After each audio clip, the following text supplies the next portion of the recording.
com alguns comentários aqui da fala da Úrsula. Eu acho que houve uma complementariedade importante aqui nas falas.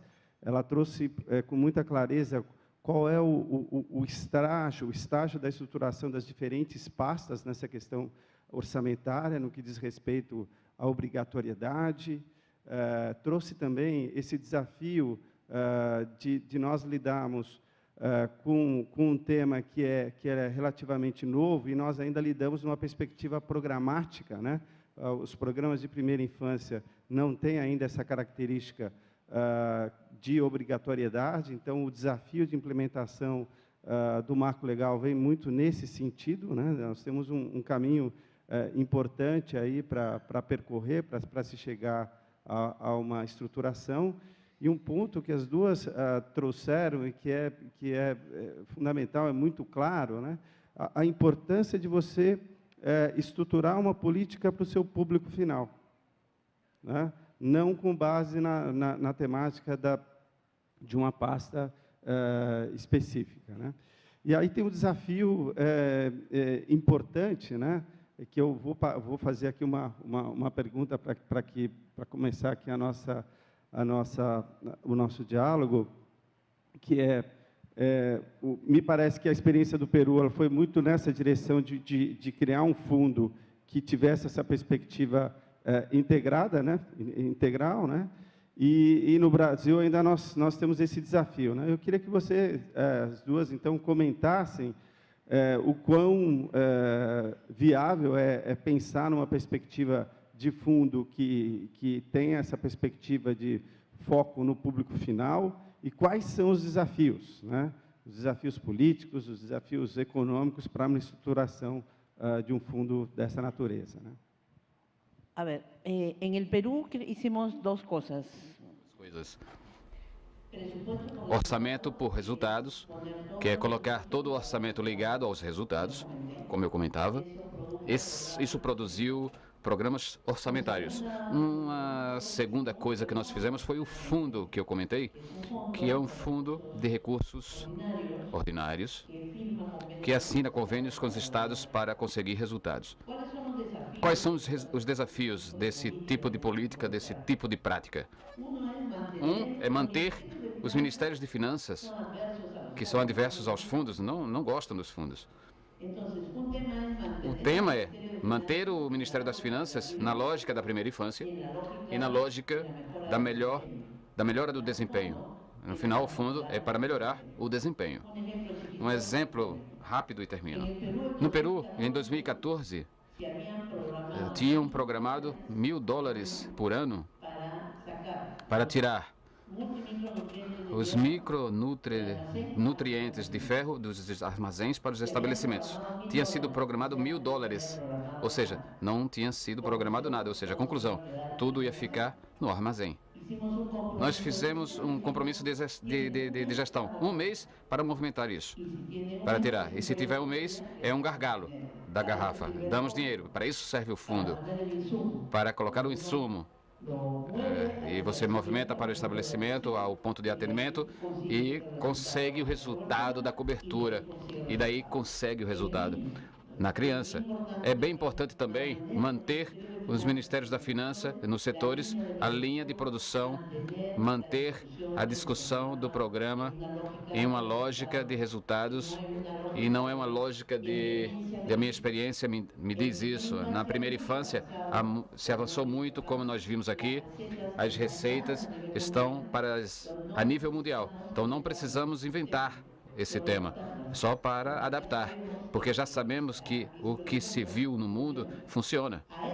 Para isso, temos que provisionar, colocar dinheiro e caminhar. Porque se eu, por algum motivo, algum tema, ponho uma intervenção que não tem nenhuma evidência, eu estou tirando dinheiro do local. Não tem nenhuma evidência, não vai dar resultado algum. Então, quando nós falamos isso, que há uma intervenção que não tem evidência, outro desafio é fazer com que o ministro, desse momento, ele elimine isso. Porque não é fácil. Se alguém diz, no Brasil, digamos, há 100 intervenções na infância e 20 não têm evidências. Essas 20, nós temos que tirar o dinheiro, todo o dinheiro.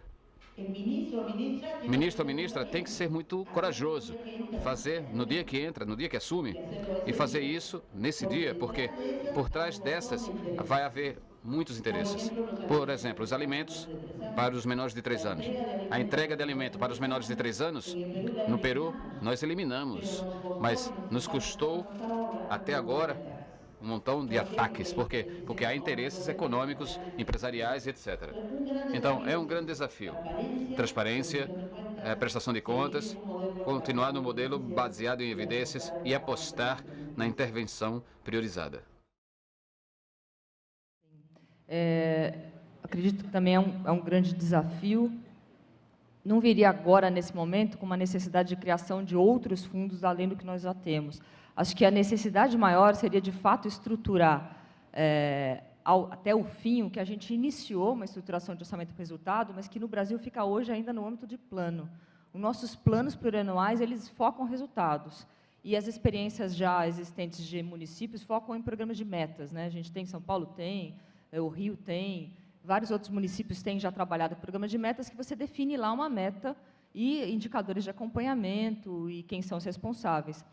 Se eu conseguir trazer essa estruturação para a anualidade, ou seja, para o cotidiano da área, o trabalho pela meta e pelo resultado, com foco no público na primeira infância, parte do nosso problema está resolvido. O ponto é que essa programação, em geral, é quadrianual, isso fica numa proposta inicial de governo, mas não é acompanhado anualmente, ele não vira um norte anual. Então, isso tem que ser trazido para o orçamento anual, esse é o primeiro ponto que eu acredito, é trazer o orçamento com foco no resultado anualmente. Então, anualmente, eu tenho que trabalhar para saber o que eu vou entregar, pensando na primeira infância e o público-alvo. Esse era o primeiro ponto de desafio. O segundo ponto, de fato, é o trabalho integrado entre áreas, e aí eu acho importante que tenha uma unidade de gestão comum que consiga atuar a partir da programação que a educação faria, que a saúde faria, que a assistência faria, do que é necessário em termos de habitação, de saneamento, para estruturar, a partir de evidência e com um indicador integrado, essa área de gestão fazer o acompanhamento, porque se não tiver isso, a probabilidade de ter conflito entre áreas ao longo de um tempo, porque a gente não tem o costume de trabalho intersetorial e integrado. Então, essa unidade de gestão com foco na primeira infância, eu acho que é um desafio de criação estrutural, administrativo necessário, se de fato a gente vai trabalhar com esse marco legal e com o Pacto da Primeira Infância. Então, a mudança administrativa é uma mudança de sistema de visualização orçamentária, num primeiro momento, a partir dos fundos que já temos. Bom, tem uma pergunta para a Úrsula, que eu vou trazer a pergunta e vou também ampliar um pouco aqui o escopo, né? Mas é uma pergunta se, nesses fundos voltados para a educação, se há um percentual, uma dotação orçamentária específica para a educação infantil, ou para creches, se há esse tipo de recorte, e até que ponto o município tem autonomia de estabelecer qual seria o percentual destinado à educação infantil, né? E aí eu quero estender essa pergunta para a Ariela, para saber também, na situação do Peru, me pareceu que a política de vocês é integrada, mas qual o espaço do investimento específico em creches, em educação, guarderias? Bem, não, o Fundeb, que foi a estruturação e a expansão dos níveis e modalidades de ensino que substituiu o Fundef, que era focado no fundamental, ele envolve todas as modalidades de 0 a 3 até o ensino médio. Então, o que acontece? Os municípios recebem os recursos de repasse a partir do número de matrículas que ele tem. Então, o município tem crianças de 0 a 3, tem as crianças da pré-escola, até o Fundamental 2, essa quantidade ele vai receber um valor per capita que tem uma ponderação. Existe um Conselho Nacional que pondera os valores que deveriam ser adequados para a creche, para a pré-escola, para Fundamental 1, 2 e para o ensino médio. A partir desse recurso que ele recebe, ele vai aplicar esse recurso do Fundeb na educação infantil, para além do que é obrigatório dos seus 25%. Dentre isso, o que ele tem, do que ele vai receber do fundo, é uma obrigatoriedade de valorizar os profissionais da educação básica.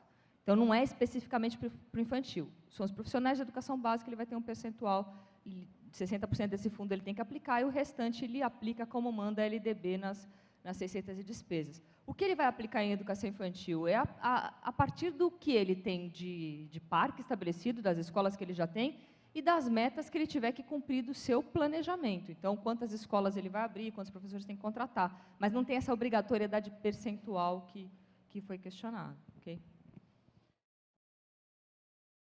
Nós temos, sim, um orçamento para creches.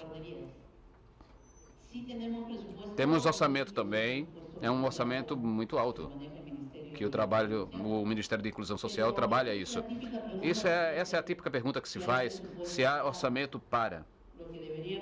O que nós deveríamos fazer é perguntar o que eu quero conseguir nessa criança e, se for necessário, ter uma creche. E, se for necessário, ter um serviço de acompanhamento familiar. Isso é como uma obsessão para nós. As perguntas centralizadas da criança produzem melhores programas que as perguntas centralizadas nos serviços. Porque quando eu pergunto, há orçamento para... Estou perguntando, provavelmente, por mim. Quando eu pergunto por mim, o elefante não vai olhar para onde tem que olhar. Olha para nós. E o que tem que ser feito é que olhe a criança. Então, eu acredito que a grande lição que nós aprendemos do Peru foi: as coisas centralizadas na criança produzem as boas perguntas na criança, produzem melhor planejamento, melhor orçamento e melhores resultados que centralizados nas instituições.